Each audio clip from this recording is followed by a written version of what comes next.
हाँ जी बेटे, अच्छा अगे करते हैं जिवें आप यूजली करते होंगे चैप्टर मुकन ते कि प्रीवियस ईयर के क्वेश्चन एडवांस मेन्स के है ना और 2020 2019 के भी नाल दी नाल। ठीक है, तो उस तो पहला ना एक दो तुहाडे कुछ छोटे छोटे कॉन्सैप्ट्स मैं करा दा। पहला लिख लो समेशन और इंटीग्रेशन ऑफ अ डिटर्मिनेंट। ठीक है, तो अगला मैं कराऊंगा डिफरेंशिएशन एंड इंपॉर्टेंस वाइज बिल्कुल इंपॉर्टेंट नहीं है, just for the sake of कि तुहानू नॉलेज हो पता हो किवें करना है। ठीक है, और इन्ने सालों वेरी रेयरली लाइक एक अद्धा क्वेश्चन जे आया होएगा। ठीक है, आया होएगा, तो ये अगेन मैं क्या कि सिर्फ तुहानू नॉलेज वास्ते दस्या।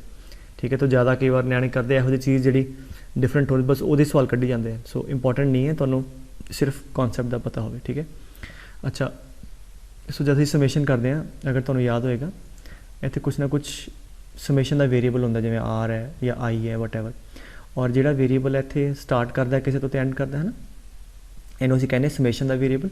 अगर इंटीग्रेट करते हैं let's say x cube D x, ठीक है, इनू असीं कहने इंटीग्रेटिंग वेरीएबल एक्स। ठीक है, सो इंटीग्रेशन तो समेशन किसी ना किसी वेरीएबल के रिस्पैक्ट होएगी, राइट। तो एक नोट लिख लो पहला कि इफ़ द इंटीग्रेशन और समेशन वेरीएबल इज़ प्रेजेंट, ठीक है, इज़ प्रेजेंट इन एग्जैक्टली, पहला लिख लो फिर मैं समझा दूंगा क्यों कहता कर रहे हैं, वन ऑफ द रोज़ और कॉलम्स। ठीक है, किसी एग्जैक्टली एक रोज है, ये एक रोज है फिर उस किसी कॉलम नहीं हो सकता। सो एग्जैक्टली एक रोज है या एक कॉलम है। ठीक है, देन द समेशन, जो समेशन है समेशन इंटीग्रेशन थे। ठीक है, ठीक है, then the summation of the determinant can be done directly. ठीक है, बाय डूइंग द समेशन और integration of that particular row और कॉलम। ठीक है, वो की कहता है, कहता पहली गल समेशन किसी ना किसी वेरीएबल के रिस्पैक्ट होती है भाई, समेशन का वेरीएबल है। अगर वो वेरीएबल किसी एग्जैक्टली एक रो या एक कॉलम च है तो तुहानू कहता डिटर्मिनेंट की समेशन करो, तो तुसी की करो उन्होंने एक्सपैंड करने की बजाय। ठीक है, सो उस रो का समेशन कर दो, आंसर सेम आएगा। So let me try to explain you why is it so. मान लो वो कहता delta r is r square r cube. ठीक है, लेट्स से 1 2 3, ठीक है, लेट्स से 2 3 1 फॉर एग्जाम्पल इदा ना। हुण डेल्टा आर दी टर्म देता, आर इत्थे वेरीएबल है और वो पुछदा है find out delta r summation. ठीक है, r equal to 1 to n, let's say आप पूछे। Now the moment you look at the question, एक थॉट थोड़े मन चाहेगा यार डेल्टा आर दी अगर एक्सपैंड करके लो, that is always the method, इनू तुसी एक्सपैंड कर लो। ठीक है, वो आर दी टर्म च आ जाएगा, जो आर दी टर्म च आ जाएगा तो वह समेशन कर दो, समेशन दी प्रॉपर्टी ला के। ठीक है, वो तो पहला थॉट है मन च, बट वो कहता कि अगर वो एक्सपैंड नहीं करना तो कहता अगर डिटर्मिनेंट का समेशन पूछा है तो की करो, जेड़ी रो या कॉलम के अंदर, ठीक है, वो वेरीएबल है आर, उस रो या कॉलम का समेशन कर दो, सीधा आंसर सेम आएगा। So therefore what he is saying कि समेशन ऑफ डेल्टा आर करना है। ठीक है, r equal to 1 to n, that is equal to, हाँ जी, वट एदा एस रो का समेशन कर दे, summation of r equal to 1 to n, इतने इंडेक्स लिखा है। ठीक है, r square r equal to 1 to n and r cube. ठीक है, और बाकी जो है उन्होंने बिल्कुल ना छेड़ो। ठीक है, वो कहता जी यदा आंसर सेम आएगा, आ कहना चाह रहे। ठीक है, हुण तुहानू पता है यदा r equal to 1 to n, यदा सम कहना होंदा n इंटू n प्लस 1/2, यदा n into n plus 1, 2n plus 1/6। ठीक है, and n into n plus 1, ठीक है, स्क्वायर बाय 4, और बाकी दोनों टर्म एवें आ यदा आंसर आ जाऊगा। ठीक है, this is the answer. Now समझे गल ना, हुण तुसीं कहोगे सर फायदा क्यों है। ठीक है, यदा बेनीफिट की है। नाउ दो गल्लां मैं दसदा, बेनीफिट भी दस देना। आई गेस आ गल समझ आ गई कि यदि अगर डिटर्मिनेंट का समेशन करना है तो उस रो का समेशन कर लो। ठीक है, सो आंसर तुहाडा सेम आएगा। सो लेट्स सी कि आपां की कीता, आर का समेशन किया आर स्क्वायर का ते आर क्यूब का, राइट। और ये मेक श्योर करना इत्थे किते आर स्क्वायर आर की कोई भी टर्म नहीं होनी चाहिए, फिर आपां ऐदा नहीं करांगे। ठीक है, फिर या तो रिड्यूस करने की कोशिश करांगे किसी एक रो च आ जाए, जे नहीं आ सकता फिर कोई तरीका नहीं है, फिर आपां नूं उहनूं एक्सपैंड करना पऊगा। एक्सपैंड करके फिर समेशन करना पऊगा, ठीक है। ये जो मैं बोलिया ये तुसी लिख लो, if r is present in some other row और column and if we are not able to reduce into one row और कॉलम, ठीक है, आर नू कन्फाइंड अगर नहीं कर सकते एक रो कॉलम तो फिर आपां नू एक्सपैंड ही करना पऊगा। ये चीज़ तुहानूं हुणे क्लीयर हो जाएगी जो मैं इसकी एक्सप्लेनेशन देने लग्या ना। हो इनू अगर एक्सपैंड करते हैं, ठीक है, की आएगा आर, ठीक है, दिस कोज दिस आ नंबर आएगा और सानू पता है इन्हां नंबरां दे अंदर आर दी टर्म ही नहीं है, तो this will be some constant with respect to r, ठीक है। जिवें इहदा कितना आ गया, ठीक है, 2 - 9, सो समझ गल, मैं पहली रो ने एक्सपैंड कर रहा है, सो अगे कितना आ गया -r², हाँ जी, दिस कोज दिस, हाँ जी, 1 - 6 इंटू r² एंड अगे r³ दा, ठीक है, 3 - 4 into r³। No can we see your delta r is return, ठीक है, linearly in terms of r, और अगर डेल्टा आर लिख लिया कितना आ गया -7r, चलो लिख लीजिए, that is equal to +5r² and -r³। ना हुण जे एक्सपैंड ही कर लिया, हुण मैं कहां डेल्टा आर दा समेशन लभो तो की करना सी, दैट वुड हैव बीन पहले दा समेशन प्लस दूजे दा प्लस तीजे दा, ठीक है। समेशन दी प्रॉपर्टियां याद है, लीनियरली अलग अलग हो जाएगा। ਇਹਦਾ समेशन कितना आएगा -7 summation of r +5 summation of r² and -1 summation of r³। R जो भी इतने इंडेक्स है 1 to n, ठीक है, 1 to n ते 1 to n। तो हुण देखो की होया, इफैक्टिवली भी किहदा समेशन हो गया, आर दा, r² दा ते r³ दा, ठीक है। अल्टीमेटली भी तो यही होया और उही असीं इत्थे पहलां करता सी, इत्थे भी सीधा सीधा करता। ਇਹਦਾ मतलब फाइनली भी जब r² इन्हां टर्म दा हो रहा तो ਇਹਦਾ मतलब भावें तुसीं एक्सपैंड करके कर लो भावें सीधा कर लो, ठीक है, आंसर सेम आएगा, समझ गल। बट मान लो हुण इत्थे आर हुंदा, फॉर एग्जाम्पल इत्थे आर हुंदा, हुण नहीं सी करना, हुण इहनूं एक्सपैंड कराया कितना आएगा 2r - 9, इत्थे 2r - 9 आ जाएगा, ठीक है। फिर आ हुण कॉन्स्टेंट नहीं है, इत्थे भी कॉन्स्टेंट नहीं आना सी, फिर मल्टीप्लाई करके इत्थे r² की टर्म भी आनी है, फिर इत्थे एडजस्ट होएगा, तो फिर आपां इदां नहीं करांगे। जे इत्थे r हुंदा फिर there is no option except to expand and then तुसीं फिर समेशन लाओ, ठीक है। हुण इहदा बेनीफिट जिहड़ा जस्ट इन केस किते क्वेश्चन आवे तो आ जिहड़ा हुण मैं दस्सण जा रहा ये चीज़ हो सकती है, जिवें आ देखो आ गल समझ आ गई बेटे। सो ये तो इहदा बेनीफिट हो गया, और अगेन समेशन की बजाय जे इत्थे इंटीग्रेशन होवे तो आपां इंटीग्रेशन कर देंगे, ठीक है। Is that clear? ओके, सो एक मैं एग्जाम्पल तुहानूं करा देना, जिवें आ देखो, इफ आई से कि डेल्टा आर इज लेट्स से कि आर, ठीक है, एंड इत्थे ले लो 2r⁻r1, ठीक है, और इत्थे ले लो कुछ भी 2 3 4 एंड इत्थे ले लो n इंटू n प्लस 1/2, ठीक है, और इत्थे ले लो कि 2 इंटू 2n-1, लेट्स n आ एक डिटर्मिनेंट लिया डेल्टा आर, वो कहते हैं find out delta r summation r equal to 1 to n, ठीक है। नाउ इफ वी सी असी समेशन करना, नाउ क्लियरली जिहड़ा r है, जिहड़े वेरीएबल है वो तुहाडा पहली रो च ही है पॉसिबल, आ भी तो r दी पावर 0, ठीक है, होर किते तुहाडा r नहीं है, ठीक है।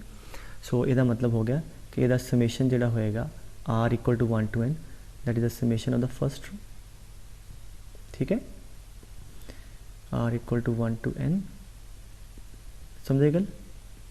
नाउ अगर आप एक्सपैंड करिए, so what is going this be this, r हो जाएगा that is sum of the first n natural number, summation r कितना होता है n into n plus 1/2 and summation 2 दी पावर r, हाँ जी कितना होएगा 2 दी पावर r का समेशन, हाँ जी करके देख लो, सीधा कोई आंसर पता तो लाता, नहीं तो एक्सपैंड कर ले। सो 2 दी पावर 1 प्लस 2 दी पावर 2 2 दी पावर 3 एंड 2n, ठीक है। सो a की बन गई जीपी का सम कितना, नंबर ऑफ टर्म्स कितनी है n, सो सम आ गया a, ठीक है, r the power n -1 upon 2 - 1 that is 1, तो सम आ गया 2 इंटू 2 दी power n -1 and summation of 1, हाँ जी n टाइम 1 + 1 + 1 n आ जाएगा, ठीक है।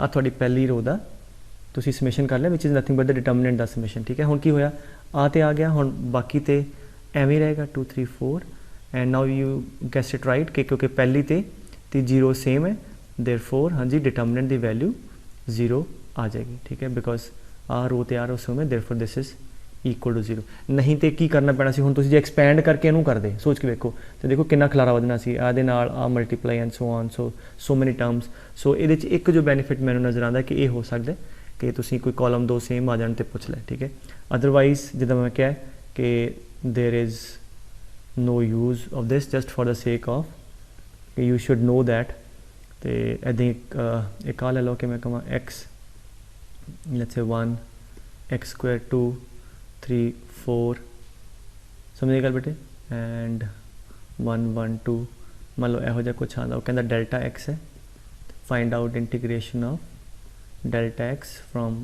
1 to let's say 0 to 2 dx तो ये भी इदां ही है इंटीग्रेशन वेरीएबल किहड़ा एक्स पहली रो च ही मौजूद है ठीक है सो देयरफॉर की करिए यदी इंटीग्रेशन चाहिए है therefore integration of this from 0 to 2 is the integration of this explanation मैं करती है एक्सपैंड करांगे फिर भी तो इन्हां दी होनी है ना 0 टू 2 इत्थे dx आएगा ठीक है dx समझ गल सो दैट्स इट सो हुण तुसीं इहनूं एक्सपैंड कर लो सॉरी इंटीग्रेट कर दो एक्स की इंटीग्रेशन एक्स स्क्वायर बाय 2 ठीक है सो मतलब हुण क्वेश्चन सिंपल हो गया यदि इंटीग्रेशन आ जाएगी एक्स स्क्वायर बाय 2 हाँ जी लिमिट पुट कर दो 0 टू 2 यदि 1 d x from 0 to 2 x square d x cube by 3 from 0 to 2 सो आप पुट करके यू नो के नंबर आ जाएगा फिर तुम इन्हें एक्सपैंड कर लो आंसर आ जाएगा ठीक है सो ये हो गया और जे सपोज करो इनडेफिनेट पूछा हो लिमिट ना पूछी हो फिर यू नो के इंटीग्रेशन कांस्टेंट भी पावांगे ठीक है फिर आ कुछ नहीं आएगा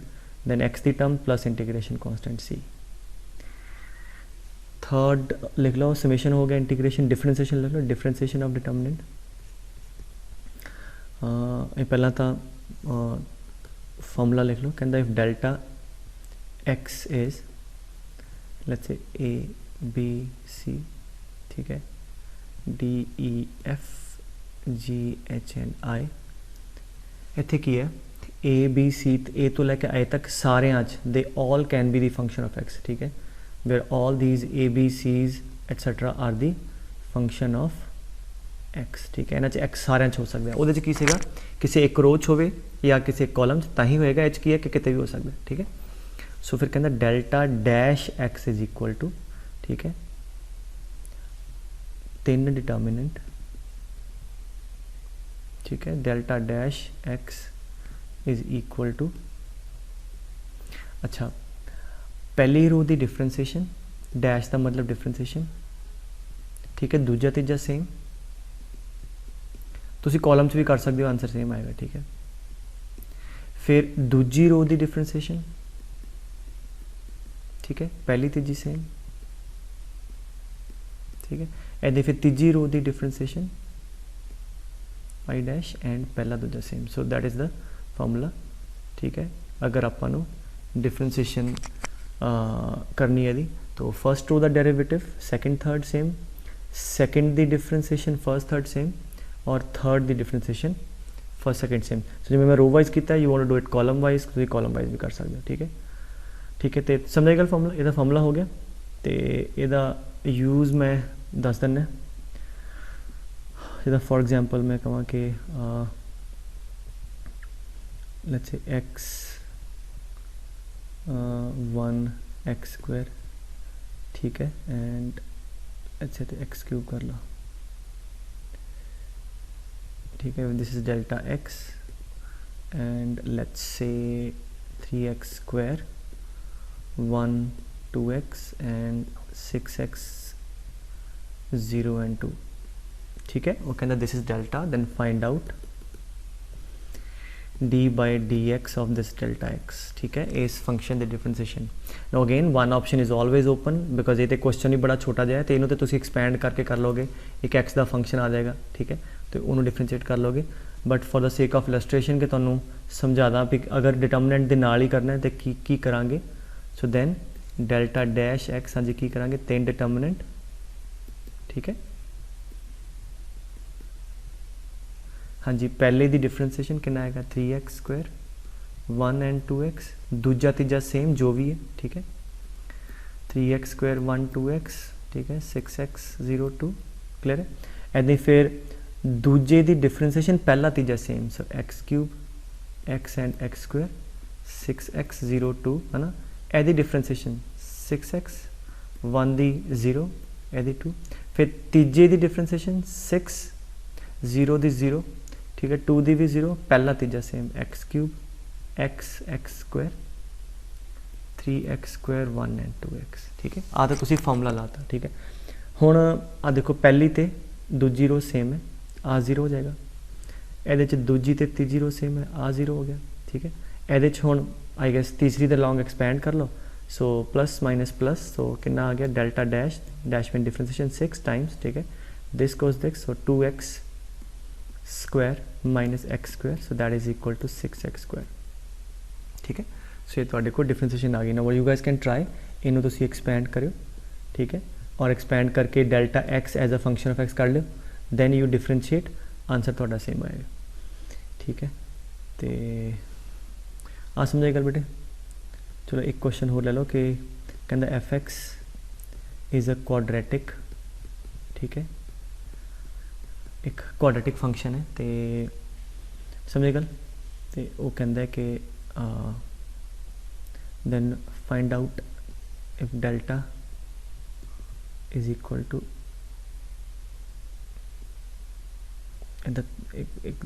तीन function f(x), g(x) and h(x), they are all quadratic function, F V, ठीक है, एक फंक्शन है जी कोई होर क्वाड्रेटिक है, तो एच कोई होर क्वाड्रेटिक है, then delta x is F G H F dash G dash H dash F double dash G double dash H double dash मतलब इनू एक बार फिर तो डिफरेंशिएट किया, ठीक है। Then if this is delta x, ठीक है, then find out delta dash x, यहाँ पूछा है, ठीक है। चलो तो इन्हों ने पता कोई भी क्वाड्रेटिक हो, उन्होंने एफ जी एच क्वाड्रेटिक देती है, जिमें जस्ट आते फॉर द सेक ऑफ कि तुहानू एक क्वाड्रेटिक लिखती है, इदा जी कोई होर होएगी, है ना, कैपिटल ABC एंड एच कुछ होर होएगी। तो जिदा कोई भी क्वाड्रेटिक है पुत्र, जब असं एक बार डिफरेंशिएट करते हैं, जिमें सपोज करो 3x square plus 4x plus 5, सो अगर इनू मैं एक बार डिफरेंशिएट किया तो लीनियर आ जाएगा, ठीक है। So that will be like H dash, है ना, इफ एच इज क्वाड्रेटिक, और इनू एक बार फिर तो डिफरेंशिएट करांगे तो लीनियर दी जी डिफरेंशिएशन है वो कॉन्स्टेंट आ जाएगी, ठीक है। और अगर एक बार फिर कर देंगे तो कॉन्स्टेंट की डिफरेंशिएशन कितनी हो जाएगी 0, ठीक है। ये जस्ट ऑब्जर्वेशन है ना, पता ही है कि एच एक्स अगर क्वाड्रेटिक है, क्वाड्रेटिक का डेरिवेटिव लीनियर दा कॉन्स्टेंट दा 0, ठीक है। So just keep that thing in mind, let's do differentiation delta dash x. हाँ जी, पहला की है आप 3 डिटर्मिनेंट लिख लें, ठीक है। हाँ जी, हुण की है पहले दी डिफरेंशिएशन दूजा तीजा एज सच, सो फर्स्ट पहला एज सच एवं लिख लिया, ठीक है, समझ गए। और ए दी डिफरेंशिएशन करनी है, हाँ जी, वो सैकेंड की है, सैकेंड दी डिफरेंशिएशन करांगे वो पहला तीजा as such F G H F double dash, and last की है ए दी डिफरेंशिएशन करांगे फर्स्ट सैकेंड एज सच, ठीक है। Okay, let's do now first दी डिफरेंशिएशन, एफ दी एफ डैश, जी दी जी डैश एंड एच दी एच डैश, ठीक है। दी सैकेंड कितना होएगा F double dash G double dash and H double dash, and last हाँ जी यदि F triple dash G triple dash and H triple dash, ठीक है। नाउ लेट्स ऑब्जर्व, आते पहली ते दूजी रो सेम है, वैल्यू यदि 0 आ जाएगी, ठीक है। अच्छा, ये भी दूजी ते तीजी रो सेम है, यदि वैल्यू भी 0। अच्छा, ये F dash G dash H dash, हुणे तुहानूं मैं एक पर्टिकुलर एग्जाम्पल एक्सप्लेन किया कि अगर क्वाड्रेटिक है तीनों फंक्शन, वो डेरिवेटिव लीनियर आएगा, एक बार डिफरेंशिएशन, 2 बार डिफरेंशिएशन कॉन्स्टेंट, तो 3 बार डिफरेंशिएशन 0 आ जाएगी। तो आ जिहड़े है F dash G dash H dash, ये सर्टनली कोई भी क्वाड्रेटिक होएगी वो 0 होएगा। सो लास्ट रो अगर 0 है तो यदी वैल्यू भी 0 है, so therefore delta dash x जिहड़ा, ठीक है पुत्र, वो कितना आ गया delta dash x is equal to 0, ठीक है। अच्छा, इनू ना अगे क्वेश्चन होर भी अगे इंटरस्टिंग बना सकते सी, जिवें एनी गल समझ आ गई बेटे। So delta dash x is equal to 0, ठीक है। मान लो मैं डाटा कुछ यहो जिहा भी नाल दे दा होर, ठीक है, कि if delta of 2 is equal to 3, मतलब मैं वो बाद कहता उन्हें डेल्टा डैश एक्स के बाद अगर क्वेश्चन बढ़ाता मैं कि if this is equal to 3 then what is delta 3। ना यू नो कि किसी फंक्शन की अगर डिफरेंशिएशन 0 है, डेल्टा जिहड़ा सीगा but that was a function of x, क्योंकि एफ जी एच इतने जो मर्जी लिख दी है ना क्वाड्रेटिक, सॉरी, तो इनू सिंपलीफाई करके एक फंक्शन ऑफ एक्स ही आया, ठीक है। Delta X is a function of x, ठीक है। और डेल्टा डैश एक्स 0 आ गया। हुण किसी फंक्शन की अगर डिफरेंशिएशन 0 है, what does that mean, therefore it mean delta X is a constant function, ठीक है, क्योंकि डिफरेंशिएशन हमेशा 0 है और डिफरेंशिएशन कि 0 होंगी, हमेशा कॉन्स्टेंट की। ये मतलब थोड़ा ये पता लग गया कि delta X is always a constant function. तो अगर मैंने प्लॉट करा Y as a function of X तो it is a constant function, ठीक है। सो एक कॉन्स्टेंट फंक्शन है, कुछ भी एक्सपोर्ट करांगे साडा आंसर सेम आएगा। और उन्हें ये कहता कि डेल्टा 2 की वैल्यू 3 है, वो कहता कि डेल्टा के अंदर एक्स की वैल्यू 2 पुट करके वाई 3 आ रहा है, और क्योंकि कॉन्स्टेंट ही है, ठीक है, ये मतलब हरेक एक्स वास्ते वैल्यू 3 होएगी। सो देयरफॉर जो डेल्टा एक्स है वो तुहाडा की आ गया, 3 आ गया। सो अगर delta X is a constant function है, delta X is 3, therefore delta 3 is also 3, ठीक है। इनू भी पूछ सकते सी, ये ना ये नहीं पूछणगे अगर ऑब्जेक्टिव देना हो ना, मैं ये नहीं कहूँगा find delta dash X equal to 0, I will say कि if this is delta X and if delta 2 is 3, ठीक है, फाइंड आउट डेल्टा 3, ठीक है। So this is the another way, समझे गल।